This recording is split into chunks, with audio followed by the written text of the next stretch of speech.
Oi pessoal, boa tarde. Mais uma live, né, desse projeto Diálogos com Ciência. Hoje a live vai ser sobre experiências de doutorado.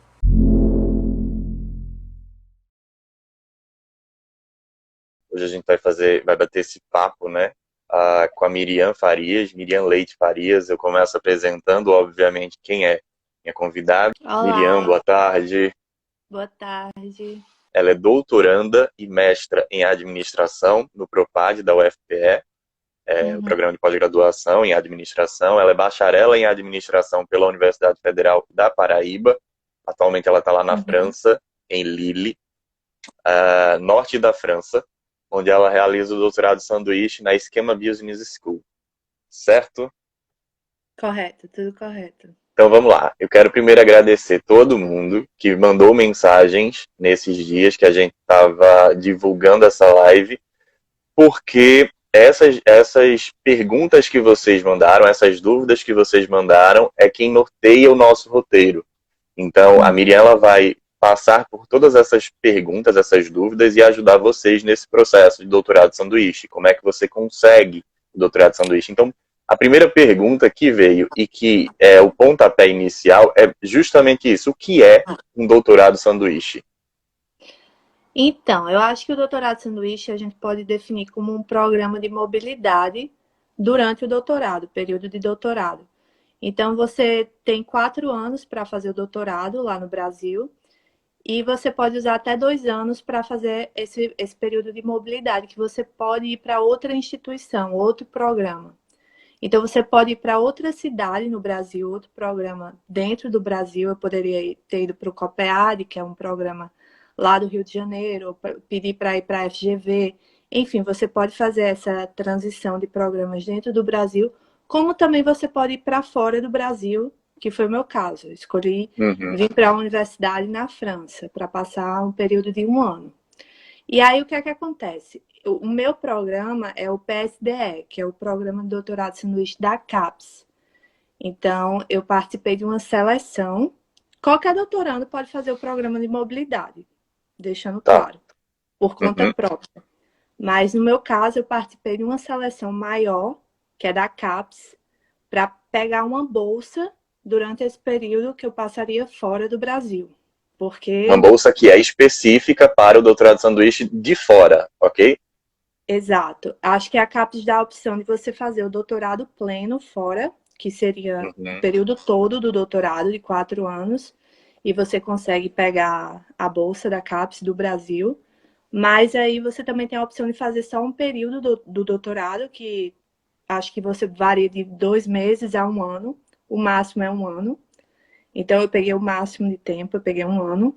E aí você recebe uma bolsa do governo brasileiro, da CAPES, durante esse período. E aí a outra pergunta que veio também, que vai nortear, é justamente nessa linha. Se você quis fazer um doutorado de sanduíche fora do país, ok, você viu esse edital que saiu, se preparou para esse edital, mas como é que você escolheu o país e como foi que você entrou em contato com a pessoa para lhe orientar? Porque precisa ter também uma anuência, né, alguém para lhe orientar aí no outro país. Então, como foi esse processo? Primeiro de escolha e depois Uhum. do professor para orientar. Então, eu acho que no meu caso eu fiz o contrário. Eu primeiro Hum, escolhi o professor e por acaso foi aqui na França. Então, eu fui pelo professor. Que eu acho uma entendo. coisa bem importante de frisar, porque eu já tive pessoas me perguntando como era, que fazia, o que é que precisava ter, o que é que precisava fazer. E eu perguntava por que que você quer fazer o doutorado de sanduíche? Por que que você quer essa experiência?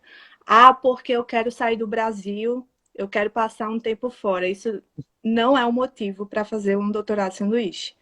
Doutorado de sanduíche, você vai ter um outro orientador que vai contribuir também na sua tese.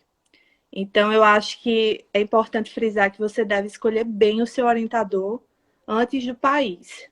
O país, claro que, assim, dá para selecionar alguns países que você moraria e que você não moraria. Por exemplo, no meu caso, eu não moraria no Japão.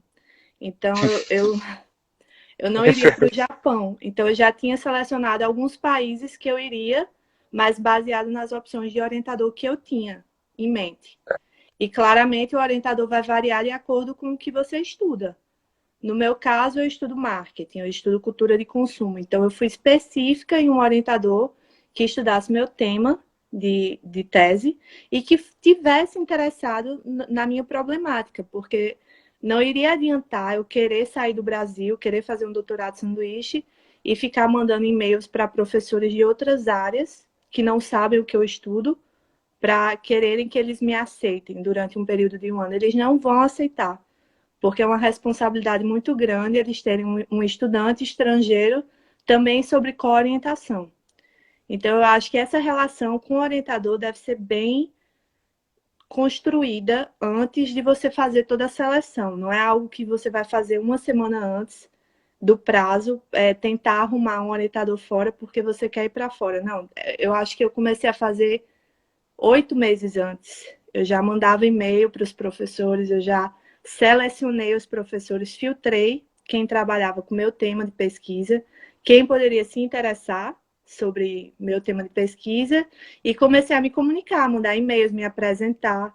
Eu acho que isso é bem interessante. Você vai conhecendo as pessoas, vai trocando e-mails.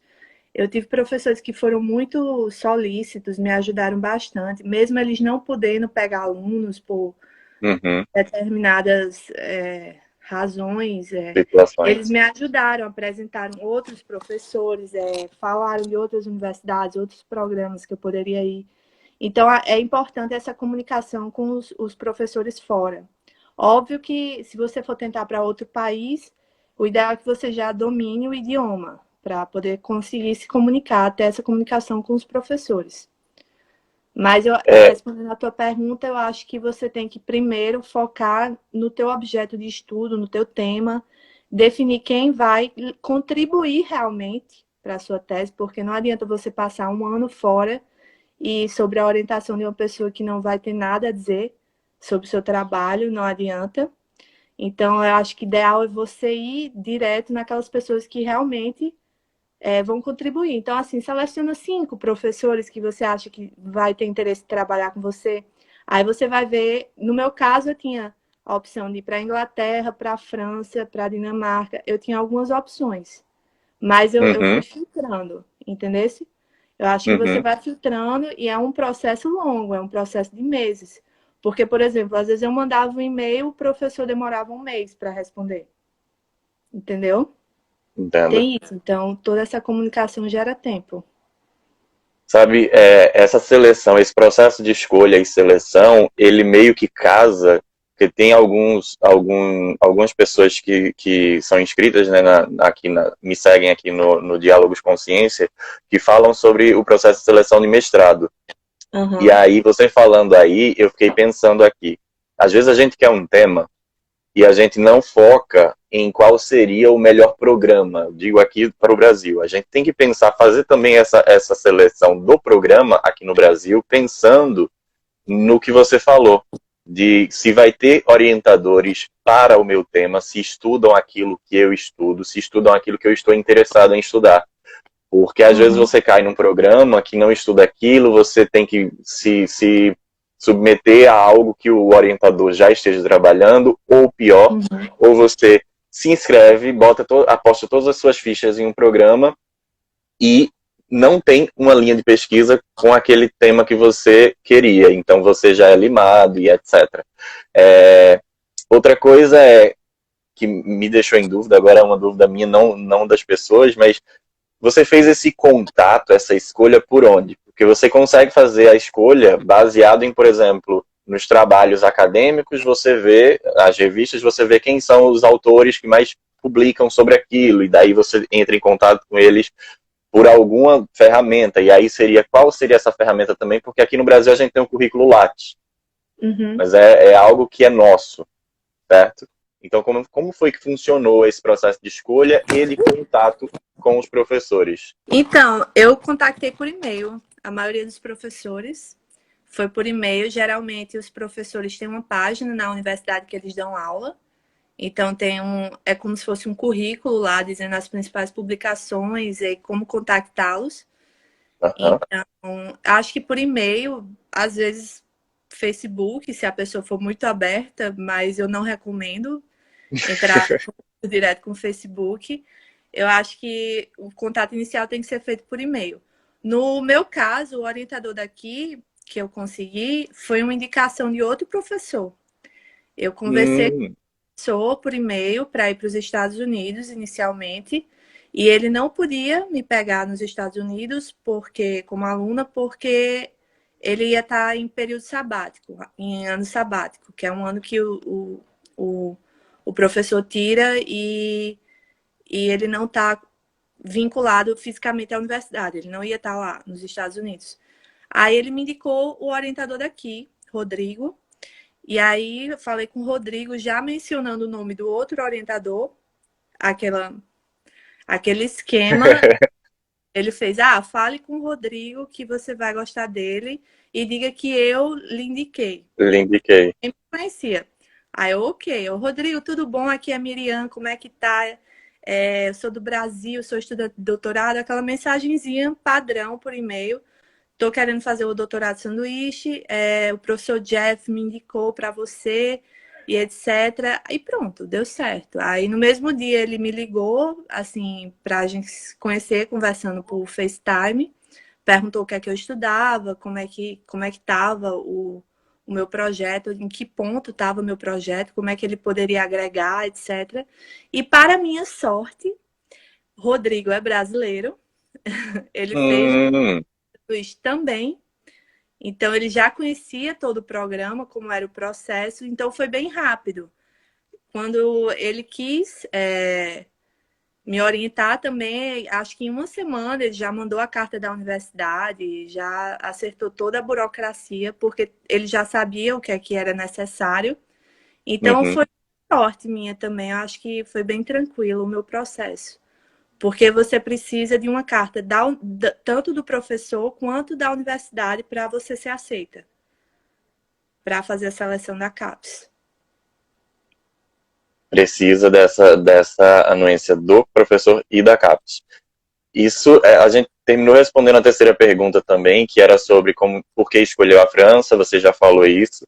E uma Uhum, quarta pergunta que era como foi feita essa seleção e o contato com o orientador, você também já falou isso. Mas aí uhum. tem uma dúvida aqui, que parece ser uma dúvida cruel, uma dúvida de algumas pessoas, que é em relação à proficiência. Primeiro que a gente tem que entender que para qualquer outro país que você vá, você tem que ter uma outra língua. Por mais que você queira, por exemplo, eu vou para Portugal. No edital da CAPES ele já diz que você precisa pelo menos ter o inglês, a Uhum, proficiência em inglês. E uhum. aí, para os outros países, por exemplo, França, você precisa da proficiência em inglês ou francês. Espanha, proficiência em inglês ou espanhol. Então, como foi, primeiro, que você se preparou para essa proficiência? E como é essa proficiência? Como é que faz a proficiência? Você fez em inglês, você fez em francês? Essas são as dúvidas. Então, Júnior, eu acho que a proficiência é a parte mais importante da seleção.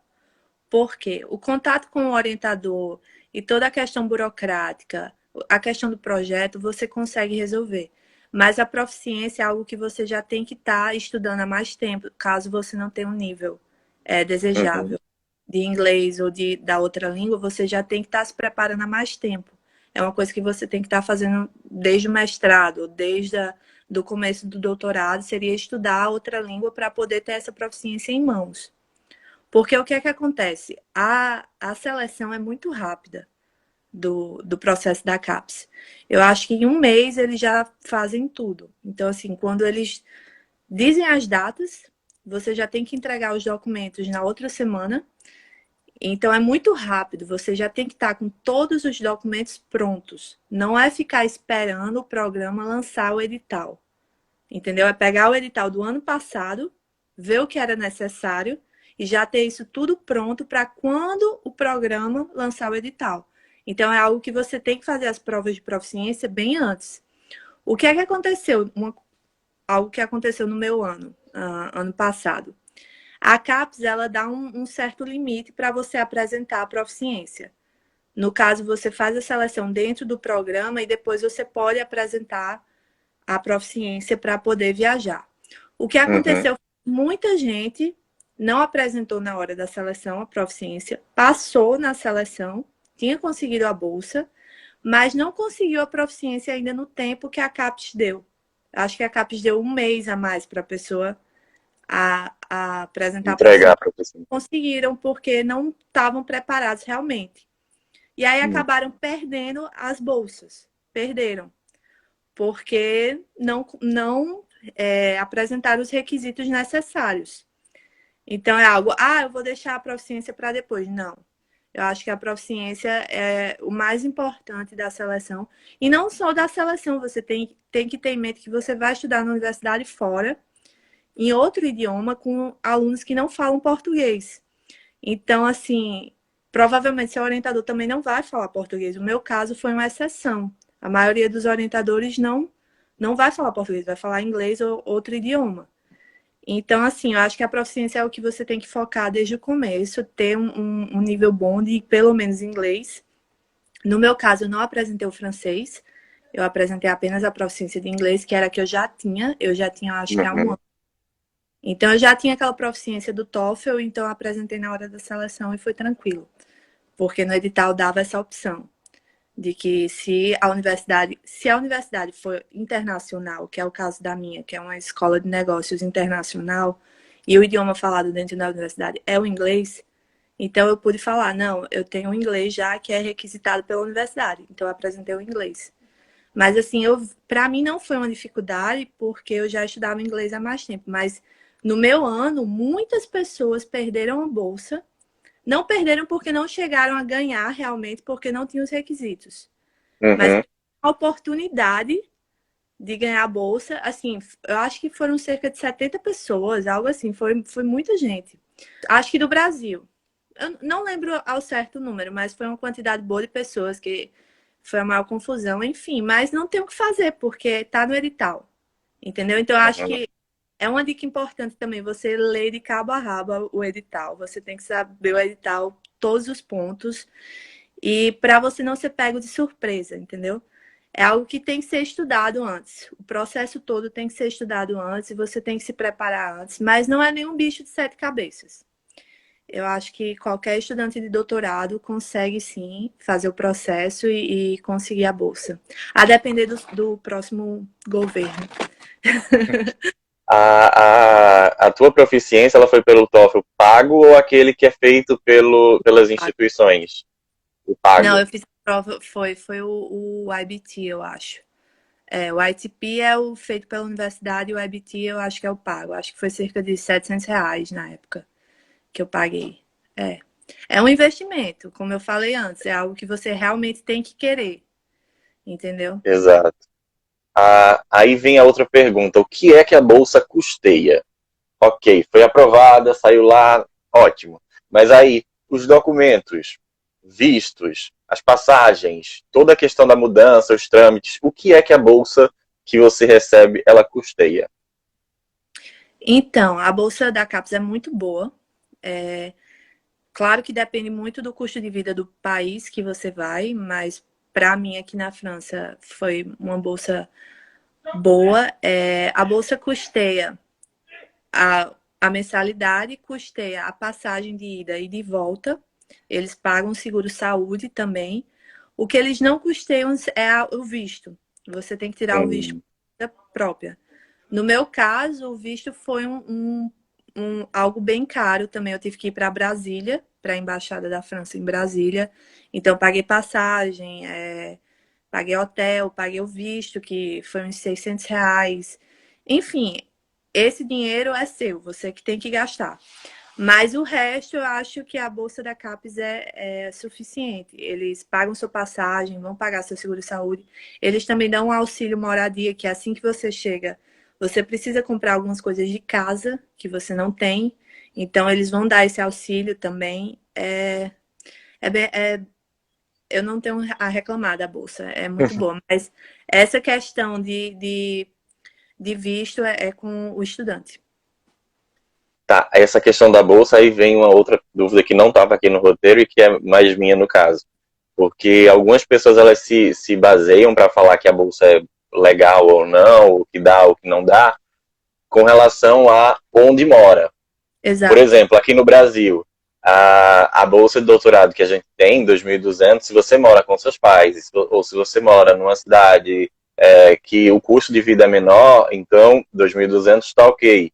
Mas se você Uhum. vai para outro lugar, não mora com os pais, o custo de vida dessa cidade é maior, então esses 2.200 já ficam penando. Então seria mais ou menos isso também o que acontece aí, certo? Exato. Aí, no Depende. caso, em qualquer lugar. Mas assim, a CAPES também dá um auxílio de localização.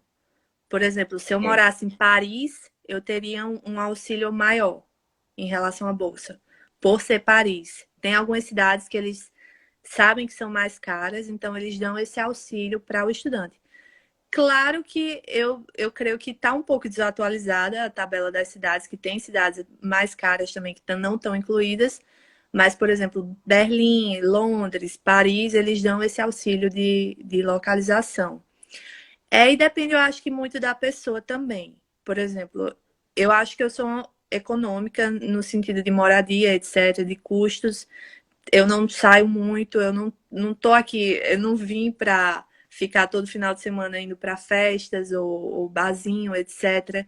A bolsa é suficiente para você ter uma qualidade de vida, de alimentação, de moradia para uma pessoa, e mas não é nada exagerado de social, de viagens, etc. Não. Eu acho que tem muita gente, inclusive, que usa seu dinheiro também quando viaja, tem reservas e uhum. durante a viagem porque vai para países mais caros, porque o aluguel é muito caro, entendeu? Então, assim, você tem que ter isso em mente, escolher, como eu falei, você tem que escolher tanto pelo orientador, em primeiro lugar, e depois selecionar aqueles países que você moraria e ver o custo-benefício de cada cidade também, porque o valor da bolsa não é algo assim que extraordinário que vai dar para você viver feito um rei na Europa. Não, não é assim. Mas Voltar com o passaporte todo carimbado e dizendo, meu Deus, isso tudo aqui não, foi a bolsa. a finalidade não é essa. Você vem para estudar, então eles lhe dão um conforto de viver. Claro, por exemplo, você consegue se alimentar, consegue pagar seu aluguel, etc. É uma ajuda de custo, sim. Mas aí, claro que depende de cada pessoa, de como cada pessoa gasta e de cada cidade também. E como é que foram os primeiros momentos aí na França? Se você já tinha conhecidos, se vocês formaram um grupo de bolsistas, se vocês se ajudaram, se vocês se ajudam, se você conhece outros brasileiros ou conheceu quando estava aí ou aqui. Enfim, como foram esses primeiros momentos, a sua recepção aí na França? Eu achei que foi muito tranquilo quando eu cheguei na França. Eu já tinha alguns grupos de brasileiros. Eu acho que brasileiro é assim, né? 7 grupos no meu WhatsApp. Brasileiros na França, brasileiros em Lille, das meninas só, brasileiras em Lille. Aí tem vários grupos. Eu acho que o brasileiro tem isso de ficar se ajudando. Então, desde antes de vir, eu já tinha assim amigos, colegas que eu já conversava, que a gente vinha para a mesma cidade, eram todos estudantes. Do doutorado de sanduíche, eu só conheci uma menina, que ela veio fazer doutorado de sanduíche, também em Lille, e a gente acabou dividindo apartamento, porque justamente a gente já se conhecia, já conversava, e eu acabei chamando Hum, ela para o apartamento que eu tinha encontrado. Então, cada um vai se ajudando do jeito que pode, mas assim, na primeira semana eu já conheci todo mundo pessoalmente. Então, para mim foi bastante tranquilo em termos de fazer amizade e conhecer brasileiros. Eu acho que foi tranquilo isso. O perrengue que eu passei foi para achar apartamento quando eu cheguei. Porque eu cheguei em pleno verão, eu cheguei em agosto do ano passado e em setembro começam as aulas. Então eu cheguei acho que 2 semanas antes de começar as aulas, realmente porque eu queria achar o apartamento. E eu peguei um Airbnb, aluguei um apartamento durante 3 semanas, 2 semanas, para poder achar esse apartamento que eu ia morar. E foi um perrengue, porque os preços estavam altíssimos. Eu comecei a me desesperar, não achava apartamento, porque é uma cidade universitária. Então, muito estudante aqui em Lille.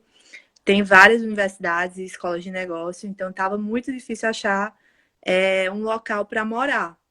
Eu já estava cogitando assim, pagar 800 euros de um apartamento, que era muito mais Meu Deus. esperando pagar, né? Então, assim, foi triste esse começo de achar apartamento, mas graças a Deus deu tudo certo. Achei um apartamento bem bacana, custo-benefício, etc., num bairro adequado. Porque tem isso também, né? Estudante tem que morar do lado da universidade. Já Aqui, evita outros gastos. exato. Então, tem vários filtros que você tem que colocar na hora de procurar uma acomodação. Mas, por exemplo, tem países, os Estados Unidos é caríssimo o aluguel.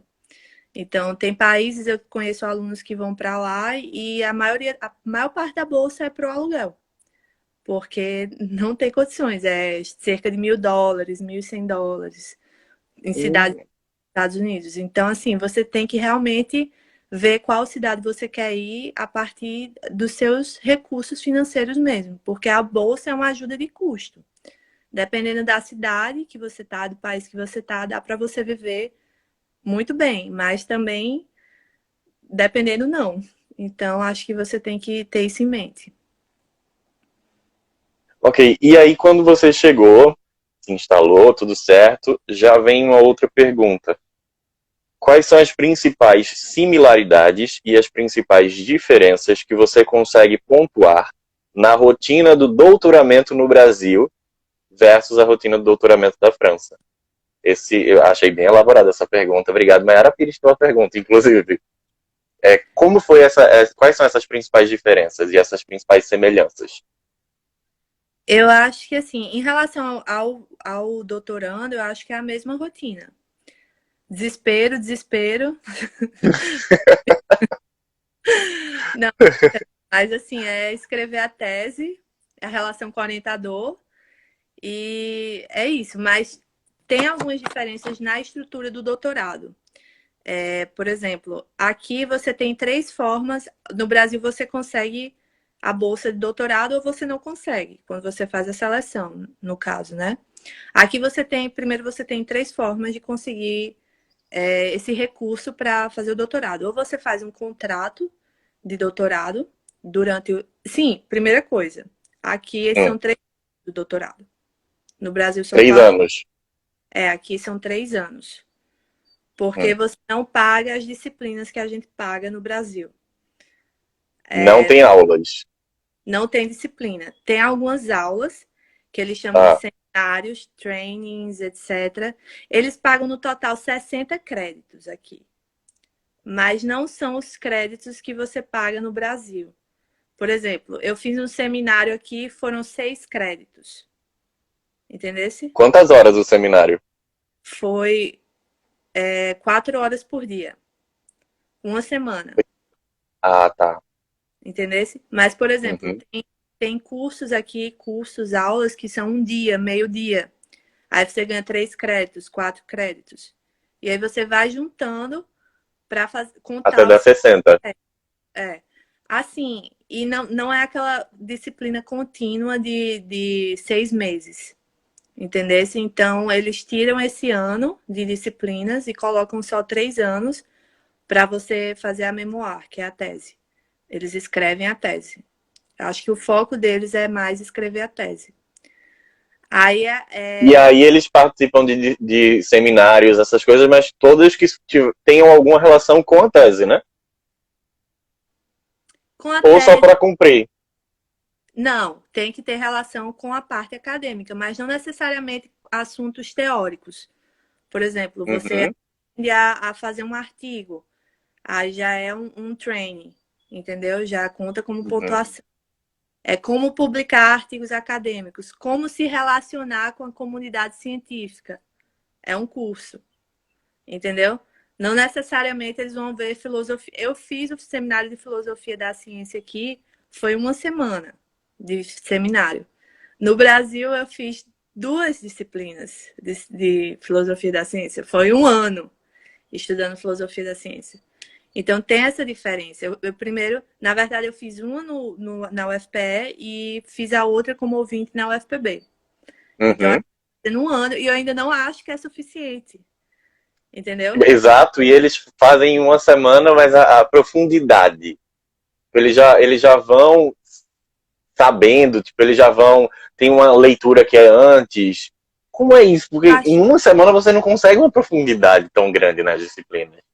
Não tem a profundidade que a gente tem no Brasil. Por exemplo, eles passam a literatura antes para Uhum. você ler, acho que uns 7 livros, uns 5 livros. Os alunos vão tentar ler alguma coisa, mas vai ser aquela aula expositiva muito superficial. É uma aula intensa, entendeu? Eles vão ver positivismo, interpretativismo, não sei quantas epistemologias em uma semana, entendeu? Mas assim, como eles absorvem, eu não sei, Já é um problema deles. porque assim, quando eu assisti o seminário, eu já tinha uma disciplina de seminário ou de filosofia da ciência, então eu já absorvi de outra forma. Mas eu Aham. fiquei em choque porque tinha alunos do terceiro ano já de doutorado que estavam vendo pela primeira vez, entendesse? E assim, totalmente perdidos. Então eu fiquei totalmente chocada porque eles não focam nessa parte de estudar as disciplinas, é mais crédito. E eles têm que publicar em conferências, uma por ano, é obrigatório, mas não é obrigatório artigo, a publicação de artigos. E aí o processo de defesa é o seu orientador que decide quando você está pronto, quando sua tese está boa ou não. E aí ele vai escolher 2 professores, rapporteur, o nome dos professores. Aí eles vão avaliar seu trabalho, vão criticar e vão lhe dar o feedback e você vai corrigir, certo? No meu caso, seria a parte do ensaio teórico. Não sei se tu tens na. Não, a gente não tem lá na UFSC, mas eu entendo daqui do Propad, né? Exato. Você manda o ensaio teórico, 2 professores avaliam, dão de volta, você corrige. No caso da gente, a gente ainda vai fazer a qualificação, mas no caso deles, aqui na França, eles já corrigem para a defesa da tese, já para apresentar para a defesa, que é a soutenance. E é isso. Então, assim, eles não perdem esse tempo com as disciplinas de doutorado, mas ao mesmo tempo não tem a formação que um estudante aí no Brasil teria, entendeu? De base, Entendo. de, de outras disciplinas. Acho que aqui a diferença é que eles são mais focados nos temas de pesquisa. Por exemplo, se eu faço doutorado em marketing, eu foco muito em marketing e em cultura de consumo, que é o que eu estudo. E no Brasil a gente vê uma base mais ampla de outros assuntos, entendeu? Acho que Sim, é até porque, por exemplo, mas é quando sai do doutorado, sai doutor em marketing. em marketing. Eu não tenho certeza, mas quando você procura emprego aqui como professor, o É que conta restrito para é a sua aquilo. especialidade. O que conta é a sua especialidade. Porque a gente sabe que o que acontece no Brasil é o seguinte: você faz doutorado em marketing, passa assim 6 anos estudando marketing no mestrado e no doutorado, aí vai fazer um concurso e mandam você dar a disciplina de pesquisa operacional. Entendeu? Que assim, você vai ter que estudar aquilo desde o Para começo. poder dar aula. Então aqui não, já que já é mais direcionado. Eu acho que na Europa como um todo, se você vê a vaga, é para professor de marketing. E mais específico ainda, professor de comportamento do consumidor ou marketing digital. Entendeu? Eles focam na sua especialidade. Então, não cabe a eles também ficar vendo um ano de disciplina de administração, porque na hora que eles vão ser contratados, o que vai contar é a especialidade deles. Entendeu? É, aqui tem alguns editais, são poucos, mas alguns editais eles são bem restritos mesmo. Professor, uma vaga para professor em marketing digital, os conteúdos são esses. Exato. Eu acho que estão começando a trazer isso, mas é bem isso mesmo. Quando a pessoa passa num concurso público, geralmente eles jogam Para para o que pelo menos tem aquele período de experiência, para o que ninguém quer. Exatamente. Aí também tem uma pergunta aqui, como é que está sendo o processo, as aulas, a orientação, etc., nesse momento de pandemia aí? Então, como é que está sendo todo esse processo aí, neste momento? Porque a gente sabe, antes de você falar, rapidinho, a gente sabe que aqui no Brasil a gente está tendo uma diversidade de contextos. Alguns programas de pós-graduação, eles continuaram. Estão continuando com aulas remotas e tudo mais, atividades à distância. Outros programas de pós-graduação estão 100% parados, esperando até que tudo isso melhore e quando melhorar, aí eles decidem o novo calendário. Então, como é que está sendo aí na França, sabendo que a realidade da França é outra, completamente diferente da que a gente está vivendo aqui. E aqui a gente tem autonomia por estados. Os estados é que estão decidindo o que é que vão fazer. E aí não, aí o país todo entrou em lockdown. Então, tipo, como é que tá? Aqui o lockdown foi 17 de março. Foi de 17 Tá. de março a 11 de maio. Foram Hum, praticamente 2 meses e o país todo fechou. Foi decretado o fim das atividades escolares, né, universitárias. Agora estão começando a voltar as escolas, mas as universidades não vão voltar. Acho que só o próximo semestre. Está sendo tudo online. Então, minhas orientações são online, uma vez por semana. Eu entrei em outro projeto também por conta da pandemia e é tudo online. A gente não está indo para as universidades agora, nesse momento. Eu acho que até eu voltar também não irei retornar ao ambiente físico da universidade. E a gente ficou com tudo online. Você faz a orientação com o seu supervisor e com os grupos de pesquisa. A gente tem um grupo no Facebook, porque aqui eu participo de um laboratório de pesquisa. Eu esqueci de mencionar. E hum, aí são vários alunos e a gente trabalha também, a gente trabalhava num prédio que eles tinham um projeto com as startups europeias. Então a gente meio que desenvolvia pesquisas para as startups também. Então isso também foi parado, a gente não está mais trabalhando nesse prédio com o laboratório de pesquisa. O grupo está se reunindo mais pelo Facebook para se atualizar e cada um produzindo com seu orientador. É basicamente isso. Mas foram fechadas todas as universidades, os ambientes físicos.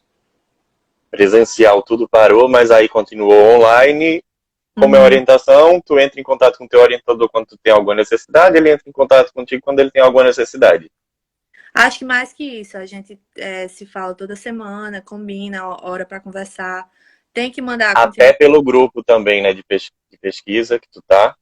Isso, tem que continuar mandando material, continua do mesmo jeito. Inclusive, eu acho que estou produzindo muito mais agora, acho que não sei se você também, durante a pandemia.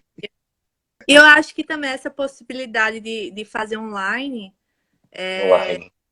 eu acho que aumentou também a produtividade dos doutorandos, dos mestrandos, dos estudantes, que agora, por exemplo, o tempo que a gente iria do deslocamento para a universidade, às vezes para estar na universidade assistindo aula, a gente está em casa produzindo. Então, liga para o amigo, faz um FaceTime, faz uma reunião em grupo, faz um Zoom e já surgiu o tema de pesquisa, já cada um faz uma parte. Eu acho que tá bem assim, ideal para produzir essa parte online.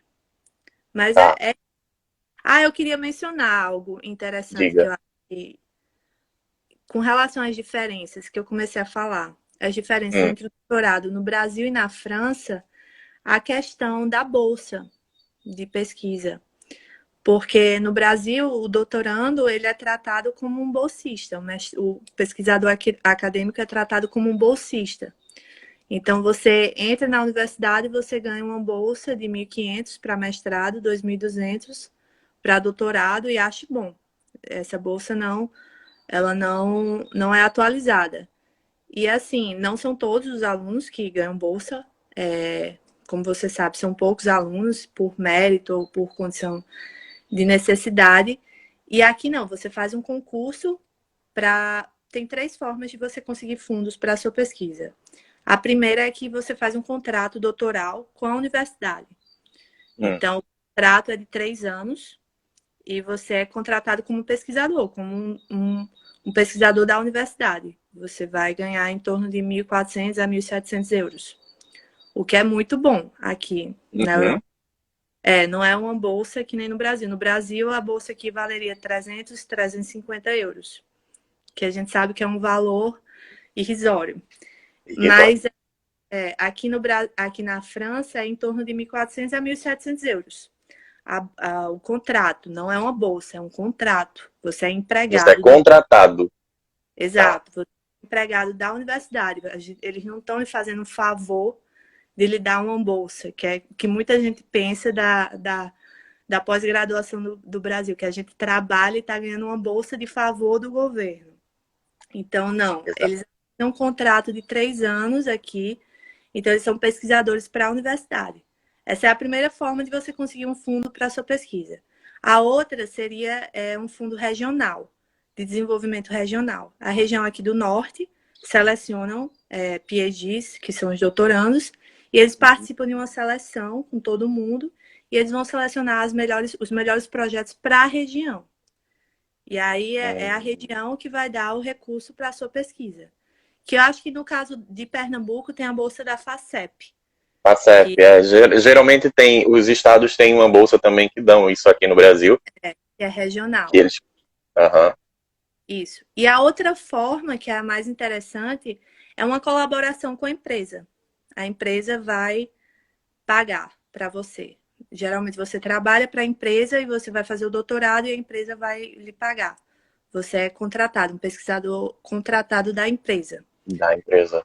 Exato. Então tem essa relação com o mercado maior. Você é tratado como realmente um empregado. Entendesse? Como um pesquisador. Eles dão mais valor à pesquisa acadêmica. Mas aí, quando você ressalta aí a questão do contrato, este contrato que a pessoa firma com a universidade, esse contrato, ele tem esse medo implícito, ele tem esse, ou não, você está seguro? Não. São 3 anos de contrato. Você tem 3 anos para terminar o doutorado. E eu acho que, por exemplo, o laboratório que eu tô, aqui você também pode fazer o doutorado sem recurso. Você pode trabalhar.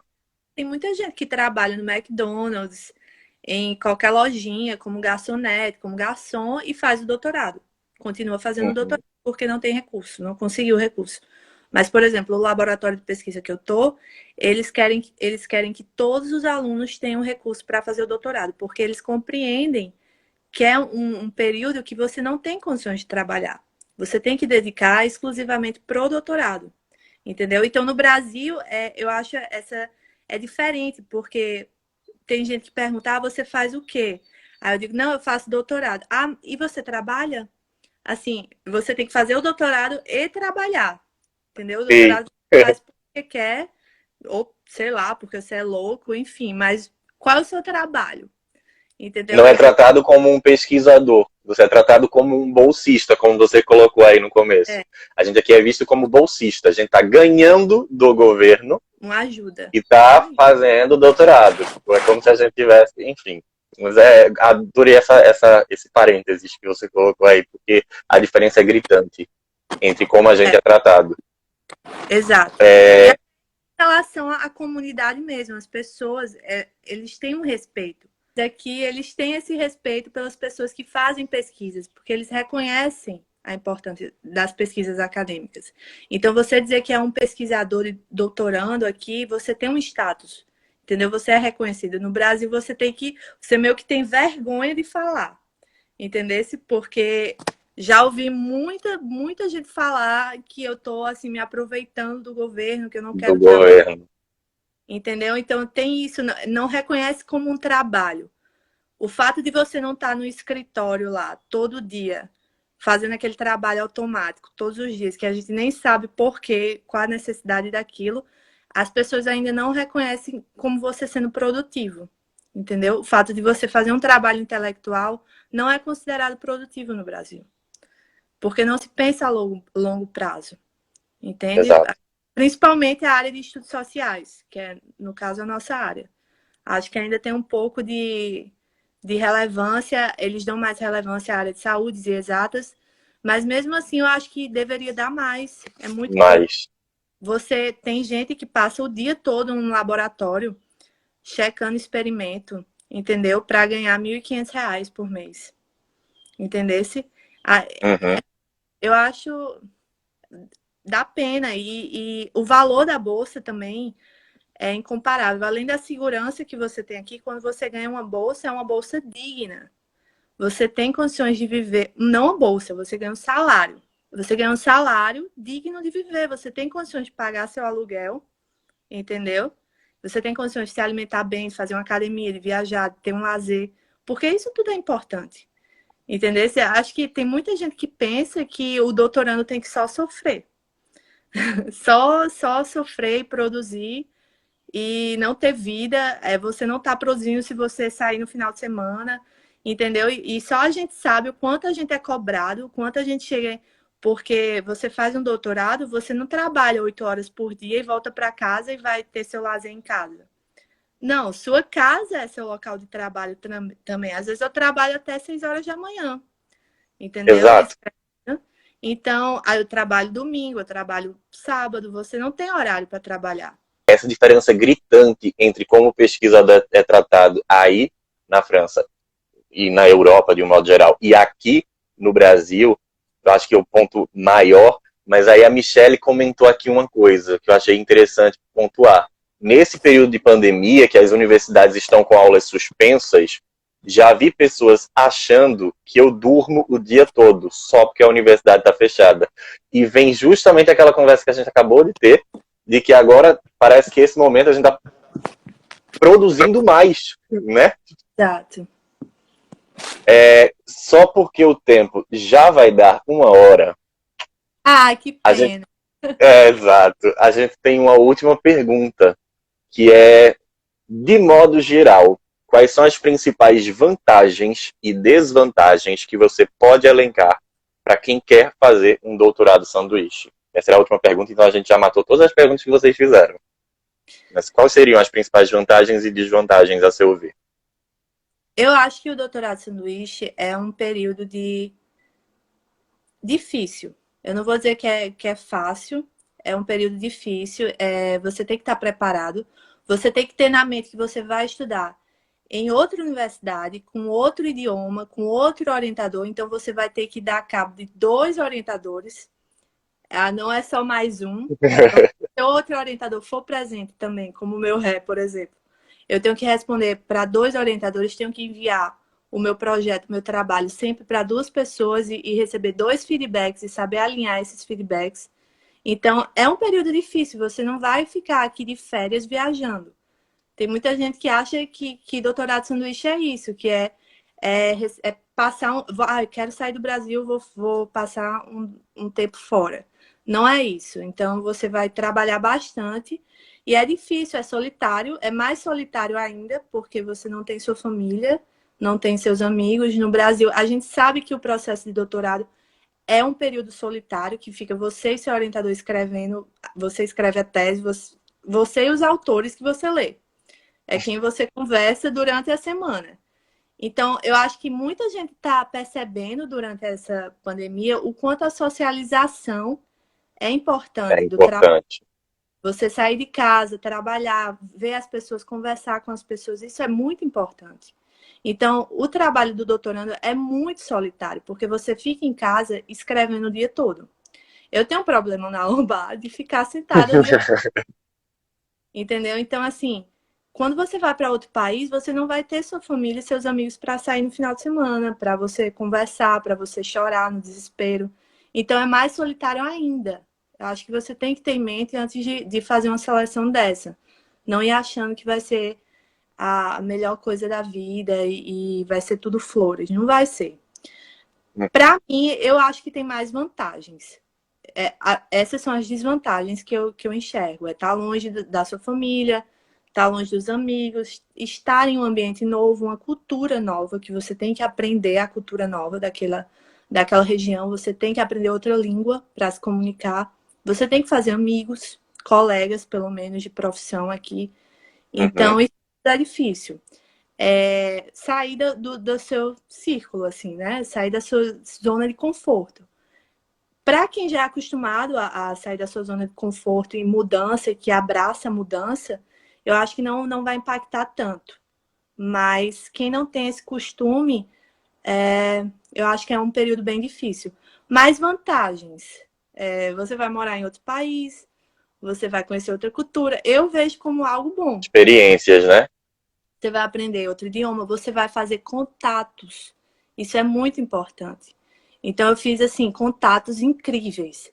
Sabe aqueles artigos que você lê, os autores que você sempre admirou e que você sempre citou na sua tese? Pronto, você conhece essas pessoas. Você conversa com essas pessoas, elas dão feedback para o seu projeto. Então, isso é riquíssimo para pesquisa acadêmica. É você ter contato com grupos de pesquisa que estão produzindo mundialmente e que são universidades, assim, incríveis, com professores incríveis, e eles estão lá, tirando o tempo deles para dar feedback no seu trabalho. Então, eu acho isso muito incrível. Eu acho só vantagem, os contatos que você faz são enormes e é algo para a sua carreira, mas também que você pode agregar para o Brasil, entende? Porque eu sinto que eu posso ajudar outros estudantes a irem para fora, passar um tempo fora. Eu posso voltar com outro olhar, posso direcionar minhas publicações para outras revistas fora que a gente não direcionava antes. Por exemplo, aqui o meu laboratório de pesquisa tem um curso só para publicar no JCR, que é o Journal of Consumer Research, que é, assim, a revista mais top que existe da minha área. Então, Tem eles um são... curso só para publicar nessa revista. Exato. Então, para o estudante brasileiro que não tem contato com essa panelinha de professores, que realmente são os editores das revistas, é quem vai escolher os papers que vão ser publicados, a gente não faz ideia do que eles querem. Entendesse? A gente lê, mas não tem alguém para dizer realmente, olha, você tem que fazer isso se você quer publicar. Entendeu? Uhum. Então, aqui é mais direcionado, querendo ou não. Eu não acho que o estudante europeu, que o estudante americano seja melhor que o estudante brasileiro. Eu acho o contrário. O brasileiro tem muito potencial, é muito batalhador, muito estudioso. Os estudantes os doutorandos que eu conheço no Brasil são extremamente capacitados, entendeu? De publicar em qualquer canto. Mas aqui eles são mais direcionados para a publicação. Então, se a gente consegue absorver isso e aprender com essas pessoas que realmente são as pessoas que estão publicando na área e conseguir trazer isso para o Brasil de uma forma para integrar outros estudantes, outros grupos de pesquisa, isso só traz benefícios para a pesquisa científica brasileira, eu acho.